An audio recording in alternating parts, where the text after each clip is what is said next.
वामन भगवान के जन्म की कथा आती है। बोले वृंदावन बिहारी लाल की जय हो।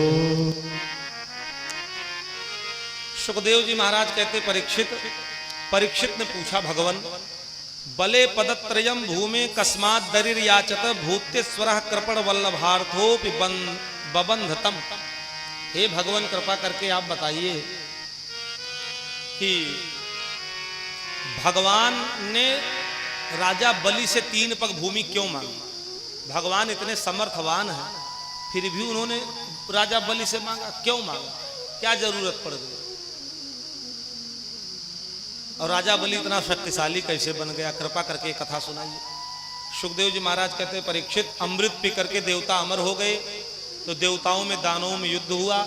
देवताओं ने राक्षसों को मार डाला, राक्षसों के राजा बलि को मार डाला। तो राजा बलि को शुक्राचार्य जी ने अपनी संजीवनी विद्या से जीवित कर दिया। भृगवंशी ब्राह्मणों ने विश्वजीत नामक यज्ञ कराया। उस यज्ञ से राजा बलि पुनः शक्तिशाली हो गए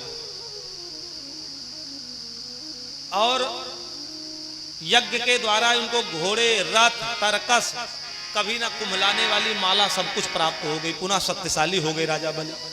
और सर्वप्रथम इंद्रपुरी पर चढ़ाई कर दी। इंद्र डर के मारे राजपाट छोड़ करके भाग गए। गुरु बृहस्पति के पास गए, महाराज हमने तो राजा बलि को मार डाला था, फिर कैसे जिंदा हो गया, इतना शक्तिशाली कैसे हो गया।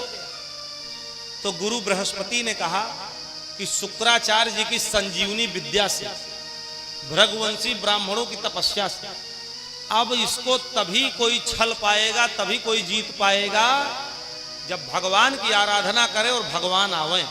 तो भगवान ही इसको छल सकते हैं और कोई इसको पराजित नहीं कर सकता। तब तक जाओ, इंतजार करो गुफाओं में, भगवान के आने का इंतजार करो। इधर देवताओं की माता का नाम है अदिति और पिता का नाम है कश्यप। एक दिन अदिति माता ने अपने पति से कहा कि हम देवताओं की दयनीय दशा नहीं देख पा रहे, हमारे पुत्र देवता वन वन में भटक रहे हैं और उनके इंद्रासन पर राजा बलि राक्षसों का कब्जा हो गया है।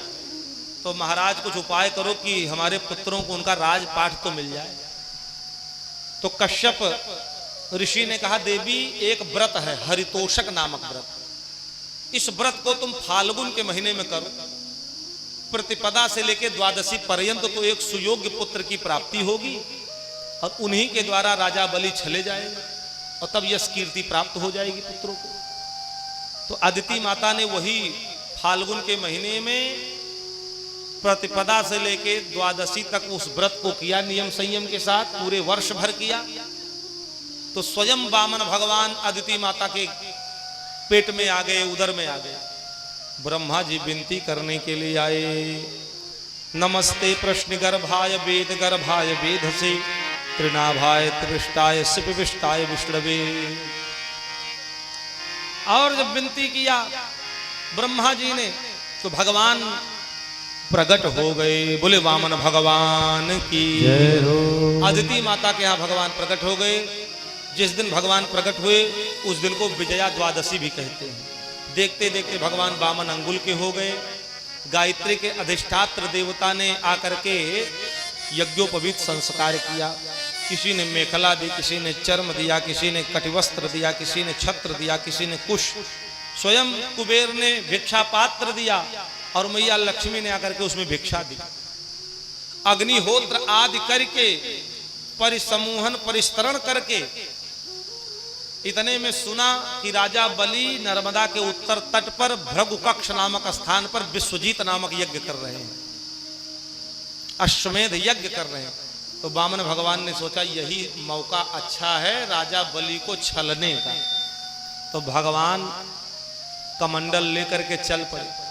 नर्मदा के उत्तर तट पर पहुंचे तो जो आचार्य यज्ञ करा रहे थे उन्होंने देखा, राजा बलि ने देखा तो उनको लगा स्वयं साक्षात सूर्य देव आ रहे हैं।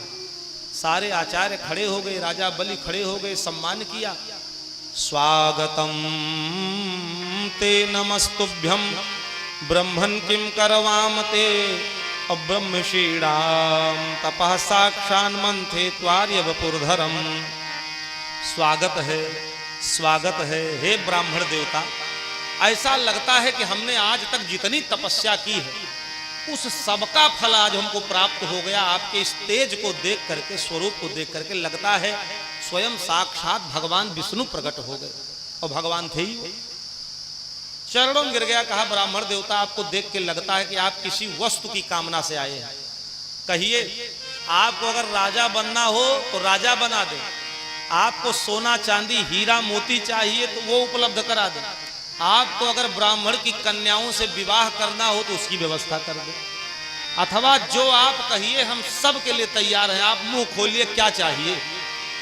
तो वामन भगवान हंसने लगे और कहा राजा बलि तुम्हारे कुल खानदान में कोई ऐसा नहीं पैदा हुआ जो ब्राह्मणों को संतों को निराश होकर के द्वार से वापस कर दे।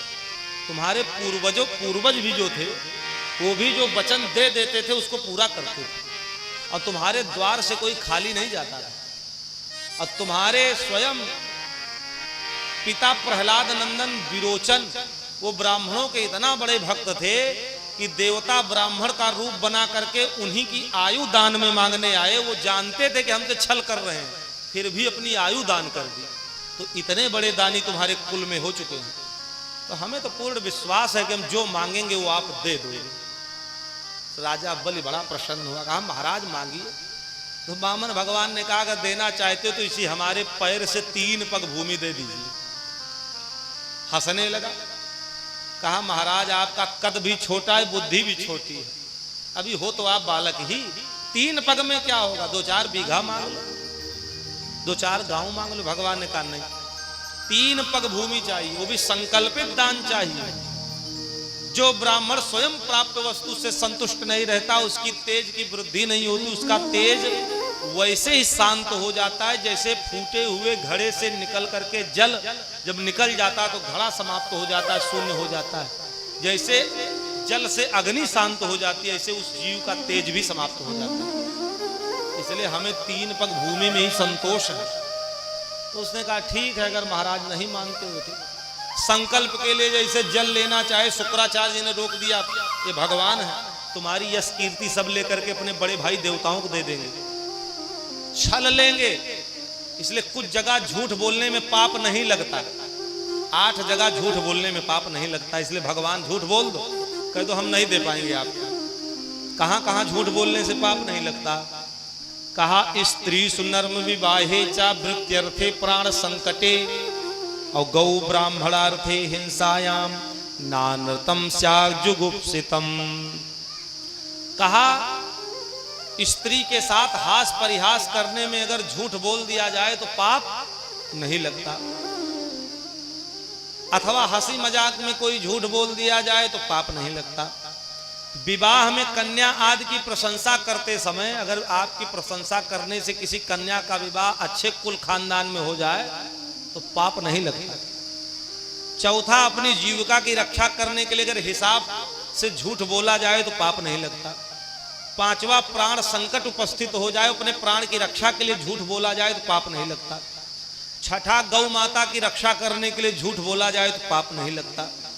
7वां, संत महात्मा की रक्षा करने के लिए अगर झूठ बोला जाए तो पाप नहीं लगता।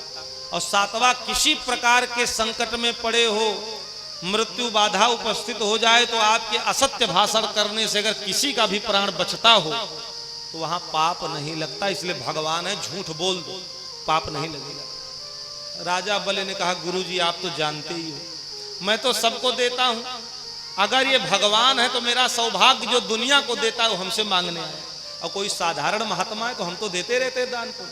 तो दोनों स्थितियों में लाभ हमारा, इसलिए गुरुजी हमको रोको ना, हमको बहुत डर लगता है संत महात्माओं से, ब्राह्मणों से कहीं श्राप न दे दे। इसलिए अब हमने जो कह दिया वो कह दिया, कमंडल में बैठ गए, संकल्प नहीं होने देंगे। भगवान ने कुछ जैसे डाला तैसे एक आंख चली गई शुक्राचार्य जी, क्रोधित हो गए, कहा मूर्ख, गुरु के वचनों की अवहेलना करता है, श्राप देता हूं, जाओ श्रीहीन हो जाओ। संकल्प हो गया, भगवान ने अपने स्वरूप को बढ़ाया, इतना स्वरूप बढ़ाया कि पृथ्वी नापी एक में और दूजे में आकाश, एक पग में पूरी पृथ्वी नाप डाले, और दूसरा पग जललोक महरलोक तपलोक होता हुआ ब्रह्मलोक पहुंच गया।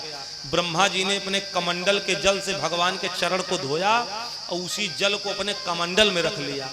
वही कमंडल में जो जल भगवान के चरणों का धुला हुआ जल जो ब्रह्मा जी के कमंडल में था, वही राजा भगीरथ की तपस्या के फलस्वरूप हिमालय से होती हुई गंगा जी का प्राकट्य हुआ।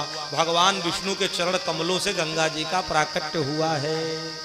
इसलिए आरती गाते हैं ना, चरणों से निकली गंगा प्यारी, जिसने सारी दुनिया तारी, उन चरणों में शीश झुकाऊं बाके बिहारी तेरी आरत गाऊं। तो भगवान विष्णु के चरणों से गंगा जी का प्राकट्य हुआ है।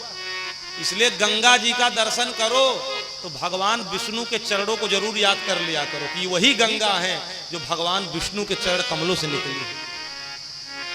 अब तीसरा पग भगवान कहते कहां रखूं बलि, तुमको तो अहंकार था कि 3 पग तो कुछ नहीं होता, 2 ही पग में सब नाप डाले, पृथ्वी आकाश पाताल सब नप गया।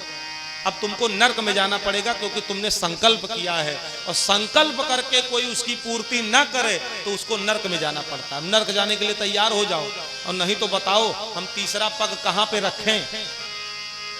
तो राजा बलि ने कहा महाराज पदम तृतीयम कुरुशिष्ण में निजम। महाराज अभी दाता तो शेष बचा है, हमको भी नाप लो, अभी हम तो बचे ही हैं। जैसे इतना कहा हमको भी नाप लो, यही बात भगवान को जच गई, यही बात भगवान को अच्छी लग गई।